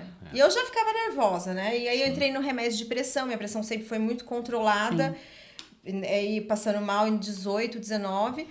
Aí quando eu fiz a terceira químio, vermelha, eu passei quase 2 semanas inteiras imprestável, assim, de não conseguir... quase fazer nada. Fora a ansiedade de saber que tinha mais uma, né? Sim. E eu tinha exatamente, mais uma. E aí eu tava dando uma aula de piano, que eu tava para uma criança, e eu comecei a me sentir muito mal. E aí eu interrompi a aula, eu falei, olha, eu preciso ir no Vivale, eu tava passando muito mal. No pronto-socorro. No pronto-socorro. Aí eu fui, eu interrompi a aula, a mãe foi pegar aquela correria, tudo chegou, eles já me levaram, sintomas de... Porque eu tava, assim, uma taquicardia, uma coisa horrível. E aí fizeram vários exames e tudo, e aí o Fernando entrou em contato com o Dr. Henrique, né? E falou. Daí ele falou, olha, não vou bater... Aí ele falou, não vou bater o martelo, mas a gente vai estudar o seu caso, né? Na segunda-feira, para ver se realmente tem a necessidade de você fazer essa 4ª. Porque eu tinha feito, né, doutor, 1,5 branca. Ah, entendi. Entendeu? Porque o certo seriam 4, né? Então eu fiz 1,5 mais 3. E como não... Depois ele me falou, foi decisivo não ter ido para as axilas, né? E tudo mais, né? O meu caso era um pouco menos... Então, eu fiquei em oração durante esses dias, até ele definir... Fim de semana. Senhor, meu Deus... Que pareceu um mês, né? Uma eternidade. Então, assim, voltando àquele assunto, assim. E aí, no final, na quarta-feira, nós chegamos lá sem saber se eu ia fazer ou não. E aí ele...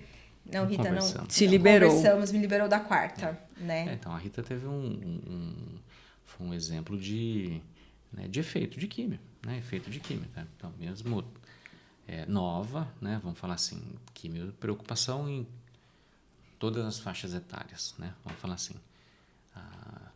Imagina, a Rita com 41 anos de idade, a química que a Rita fez não é diferente de uma senhora de 60, 65, certo? Que aguenta. Então, foi um exemplo de bastante efeito colateral. Acaba tendo, né? Então, quimioterapia não escolhe. Lembra, ela teve lá exemplos de efeito colateral quando fez a tal da branca, efeito colateral que ela falou até no primeiro ciclo da branca. O que chamou a atenção foi mais a reação alérgica, que a gente até conduziu e tal, mas pós-branca, pós-primeira, foi super bem. Foi. E pós-vermelha... A primeira foi extremamente difícil, o enjoo. Eu vomitei uns 7 dias sem. Sim, mas realmente enjoo. Cada um responde de um jeito, né? O corpo tem uma reação, né? E quimioterapia é fogo, tratamento forte, eu perguntei pra ele né? se eu poderia tomar um remédio, eu não lembro qual que foi. Eu falei, não tô querendo tomar, doutor. Sim. Porque vai fazer... Ele falou assim, esse remédio é um pelo perto das quimioterapia que você tomou. E aí eu entendi. Quando ele falou isso que eu entendi. Eu falei, nossa, realmente, né? Muito agressiva. Sim. Doutor, eu juro que eu ficaria aqui... Você acredita que a gente já tá 1h15? Passou rápido, né? Passou rápido. Então, assim, antes conversar disso... sobre isso. Mas assim, eu quero te ter aqui outras vezes pra gente conversar de outros tipos de cânceres, de cânceres também de alternativas, coisas diferentes, porque assim, uma coisa que o doutor, quando chegou aqui, gente, eu não ia contar não, mas eu disse que ia, mas agora eu vou. Quando ele chegou aqui, a gente estava falando de calor, de ar-condicionado, e ele falou que a esposa dele talvez estivesse passando por como é que fala o que antecede a menopausa? Tem um nome. Peri? Aí eu falei assim, ué, mas tá com calor? Eu também já sinto isso, tô com 41 e já tô achando que eu tô com esses negócios. Aí eu falei, eu vou fazer reposição hormonal. Aí a esposa dele olhou pra mim como assim. Aí o doutor falou assim, não, mas ela não vai fazer, não. Aí eu falei assim, entendi. Então, gente, ó, vamos investigar, porque se ele está falando pra esposa dele não fazer... Mas, doutor, de uma forma assim, não precisa se aprofundar muito, sim. por que não fazer? Eu sei que existe duas vertentes aí, né? Tem a bioidêntica e tem a sintética. Perfeito. Vou atacar a sintética, então. Bioidêntica, produtos naturais. Vamos falar assim, produto natural. Eu acho que nós estamos procurando coisas naturais que eu coloco para dentro do meu organismo vai lidar com o produto natural. Alimento, soja, alguma suplementação que não seja nada, vamos falar assim, pré-fabricado. O sintético é fabricado. O sintético a indústria farmacêutica foi lá e tentou imitar.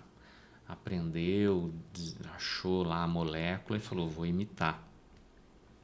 E eles sabem achar o que faz bem-estar, faz de bem-estar, certo? Reposição hormonal tem duas vertentes para oferecer, né? Daí você já está me perguntando de reposição hormonal para a mulherada aqui, né? Entrou na menopausa, no período perimenopausa. Então tem as vertentes de atuar no aspecto de bem-estar, né? Que realmente entrar na menopausa, né? Tem lá os seus efeitos, né? Imagino que um homem nunca vai entender isso, né? A gente entende bem. Tá. Vocês sentem na pele, o que vocês querem dizer? Na pele, no corpo. No bolso. Bolsos, na cabeça. Passam junto com a gente. Gente, a esposa dele tá aqui no estúdio. A gente sente muito bem. Acho que até melhor. Porque a gente sente o frio do ar-condicionado e a conta Sim. de pagar a energia.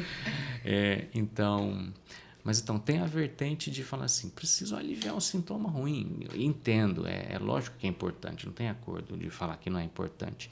E tem a vertente de que quando tem lá queda hormonal, tem, por exemplo, alterações de metabolismo que mexem na parte óssea, na parte de colesterol. Então também tem uma turma que puxa para esse lado. Só que você está diante de um oncologista. A gente já tem bastante prova sobre a influência de reposição hormonal, de dar hormônio a mais por mais tempo. Né? A gente falou aqui, tem alguns cânceres que o hormônio é como se fosse alimento. Então, se eu estou em algum momento da minha vida, meu corpo desenvolve uma célula cancerígena que escapou dos meus mecanismos de defesa e eu estou jogando um alimento, não tem acordo. A gente tem hoje comprovações científicas de estudos médicos que mostram a reposição hormonal aumenta. Mesmo o bioidêntico, doutor? Então, o bioidêntico, quando for para algo mais natural, a gente ainda não tem, certo? Mas eu vou falar, se for... Então, tem que tomar um pouco de cuidado com essas palavras, né? Que bioidêntico, certo? Eu tenho que ver se eu não estou puxando um pouco para esse bioidêntico que a turma está puxando um pouco para a área sintética. Sim. Tá? Se for mais natural, não tem problema. Aí eu vou falar uma coisa que a turma pergunta muito para a gente, por exemplo, produtos derivados de soja. Eu tenho hoje produtos medicamentosos que foram lá desenvolvidos, por exemplo, à base de soja. Soja é um alimento. Então, produtos derivados de soja, alimentos derivados de soja, algumas substâncias que o pessoal retirou lá da soja, não tem problema. Vou falar assim, certo? Agora, se eu for mais para lá do sintético, se eu tiver, aí tem uma preocupação maior. Na nossa área a gente tem, então não tem jeito. Temos preocupação, porque eu estou falando que eu tenho comprovação. Sim, imagino. Certo? Então a gente tem comprovação. E é difícil isso, porque isso é muito difícil na rotina, né, das mulheres. Então, eu tenho várias mulheres que chegam para mim com diagnóstico de câncer de mama, senhoras lá nos seus 65, 70 anos de idade, que vou lá no histórico, fiz uso de reposição hormonal. Fiz 5, 7, 10 anos. Mas é engraçado, né, doutor? Depois de 15 anos, talvez, o corpo venha mostrar. Então, e acontece, certo? E acontece, não tem jeito. Por quê? Lembra que eu falei? Um tumor leva anos para ficar aparente, para ele ficar aparente. Mas uma coisa é eu ter dado um empurrão. Uma coisa é eu ter jogado gasolina no fogo. Posso ter parado de jogar a gasolina, mas se eu já ajudei ele já estão se crescer, juntando lá. se eu já ajudei a botar e a crescer o fogo, então não tem jeito. Né? Então, a nossa especialidade, vocês vão sempre ver falando contra. Não tem jeito, porque a gente tem muita coisa hoje em dia. Sim, e é engraçado quando você fala isso, porque assim, você sabe que as drogas, né, as medicações, você usa delas, né? Então, é pra gente realmente pensar. É para pensar. Porque você não é uma pessoa que é como se eu estivesse falando aqui, talvez com um nutrólogo, alguém, entendeu? Isso. Ele Isso ia mesmo. falar assim, não, tarja preta, isso aqui não é assim. Toda medicação que você usa nela é uma medicação direcionada à tarja preta. Tudo. Não tem jeito. Todos os remédios têm seus efeitos colaterais. Todos têm. Eu estou mexendo. A gente entende que os remédios, dependendo, né, como eu uso, são para ajudar alguma coisa. Ninguém inventou. Se não fosse para não ajudar. A não ser que fosse veneno. A gente inventa veneno para, né? Mas remédio é para ajudar em algum aspecto. Tem efeito colateral. Daí tem quem use isso como colocar na balança. E falar, então, o peso da balança para o lado bom é melhor.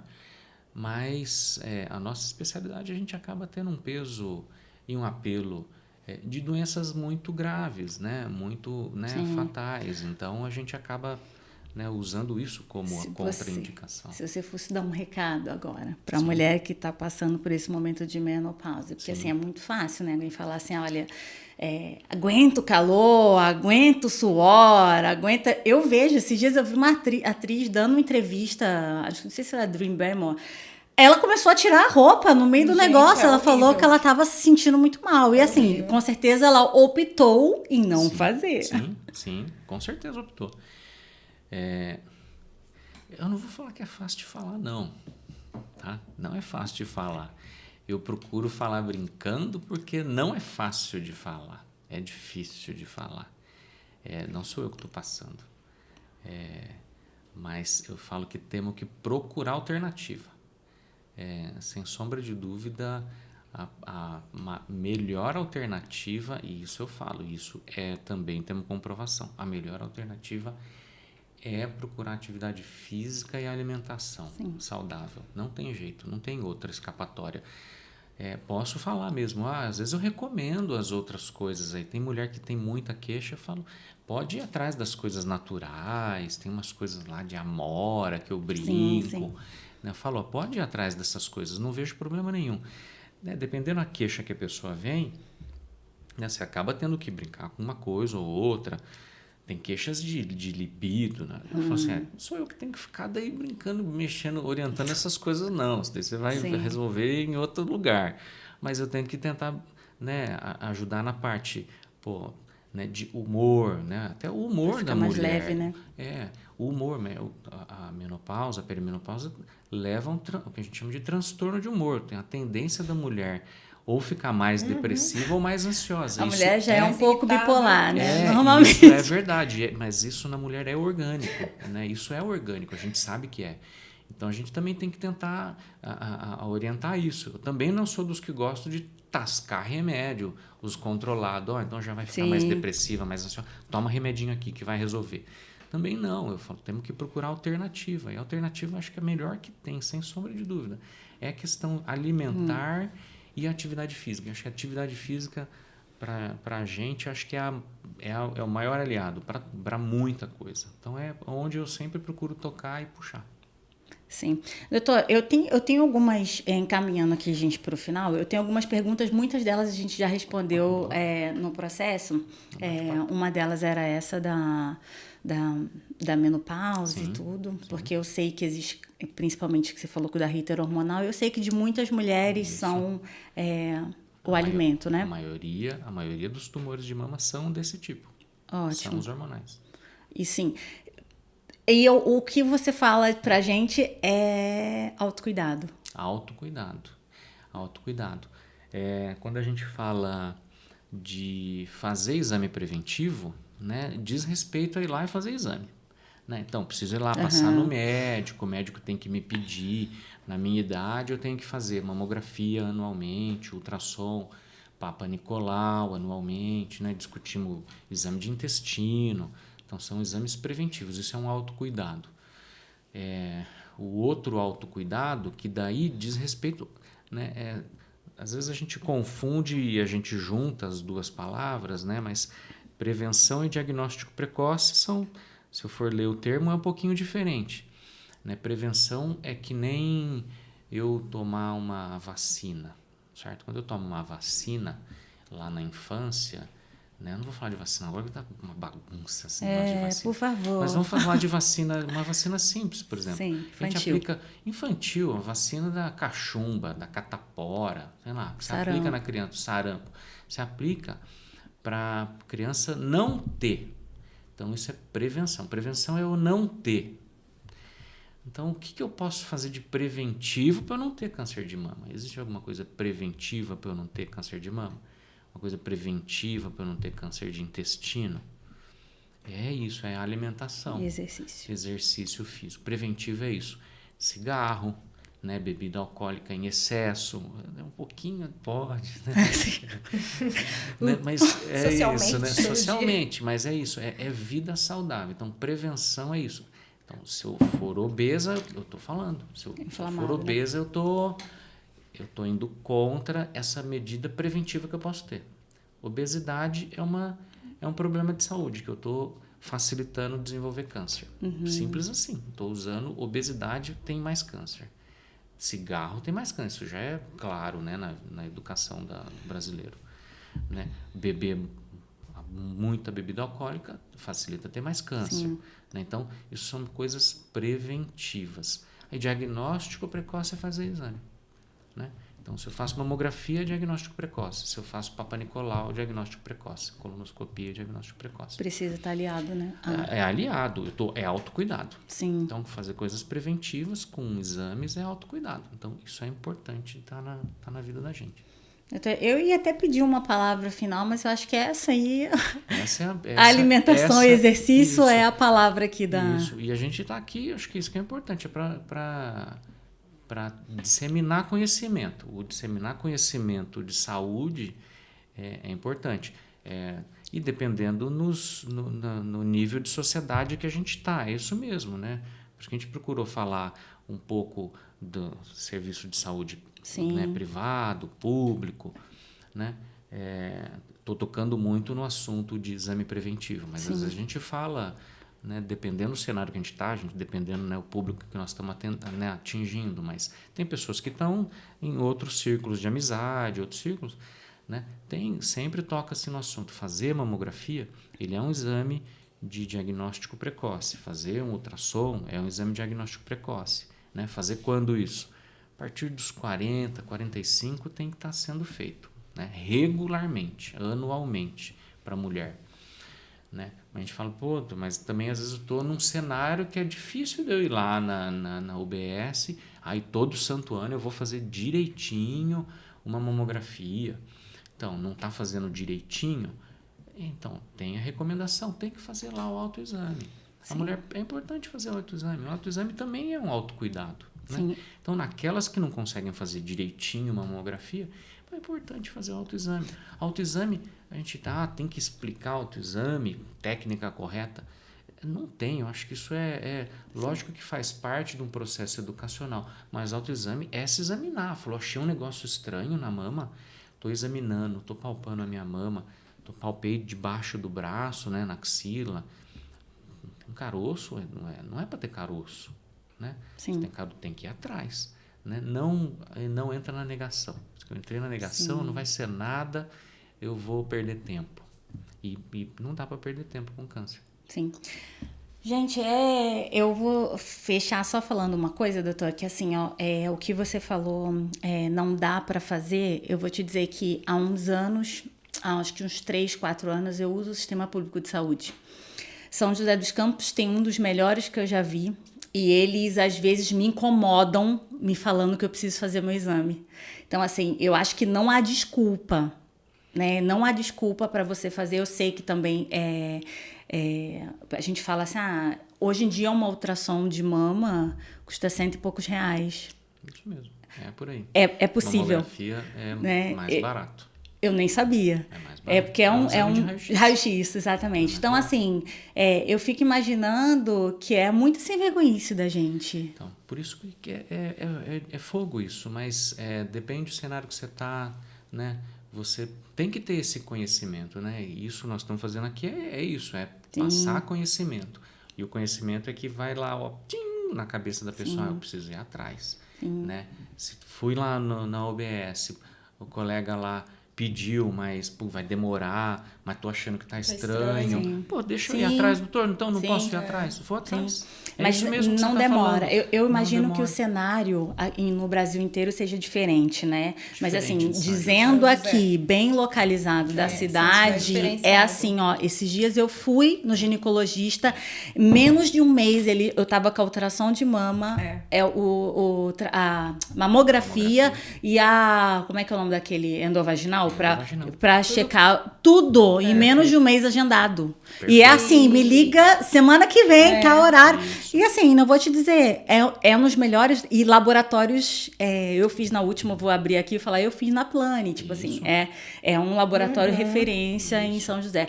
Assim, gente, eu de verdade, eu penso que quando a gente se olha, né, eu costumo falar que é o autopreservação, né, que é você se cuidar e não esperar, né, que o outro te chame, te empurre. Sim. Não esperar que alguém te empurre, né? É e importante. tudo no isso. começo é mais fácil de tratar. Muito. O diagnóstico precoce é o mais importante. Na minha área, não tenho dúvida. Maravilha, maravilha. Amiga, tem alguma palavra aí de força para as mulheres que estão passando por isso? Então, eu queria deixar assim... A minha experiência, eu falo assim, não foi à toa, né? Foi um processo de 9 meses, né? Então, vou ser bem curta. Muito difícil, por conta de todo esse processo. Mas eu falo que serve de alerta, né? Vai atrás, sentiu algo diferente, vai. E a gente estava até conversando na última consulta com o Dr. Henrique, né? Ele estava falando da questão da oncologia pública aqui de São José também. Quase não tem fila de espera, né? Não tem. Muito rápido o processo. Então, assim, quanto antes descobrir, melhor. Né? O tratamento em si já é um tratamento muito difícil você pegando no começo, como foi no meu caso. Imagina você pegando mais pra frente, né? Então, seria isso. E agradecer. Imagina, amiga, tá aqui. Eu, de verdade, doutor, quero a oportunidade de poder tê-lo aqui pra gente falar sobre outros assuntos. E já de antemão eu agradeço pelas pessoas. Doutor, você tem rede social, não? Não assim como oncologista, né? Só como oncologista. Você tem como oncologista? Não, mentira. Não é a IOV, eu tem sigo a a IOV. né? O Instituto de Oncologia do Vale, onde a gente trabalha. Então, como se as pessoas quisessem te fazer uma pergunta, entra no... Eu acho que consegue entrar tranquilamente na rede social da clínica, tá? Sim. Na rede social da clínica nos acessa. IOV. Nos Maravilha. acessa, super tranquilo, turma. Tem bastante contato por a gente lá. Maravilha. Tá? Gente, muito obrigada. Muito obrigada. Eu sei que a gente ficou assim mais tempo que o normal, mas é um assunto assim que sei lá, emergência pública. Eu acho que todo mundo precisa saber disso. Gente, muito obrigada, CI, você que está em casa. Se você tiver alguma dúvida, escreve aqui nos comentários. Se de alguma forma eu conseguir alcançar o doutor, eu vou te responder. Mas entra lá no da clínica IOV, ele é o diretor. O doutor tem experiência há mais de 18 anos, né, doutor? Em oncologia. Então, acho que vale a pena você se cuidar, olhar para você, ter o carinho. E quando você tiver alguma dúvida, procure um médico, não espere, não fique esperando crescer, porque tudo no começo tem jeito. Um beijo, obrigada, tchau, tchau.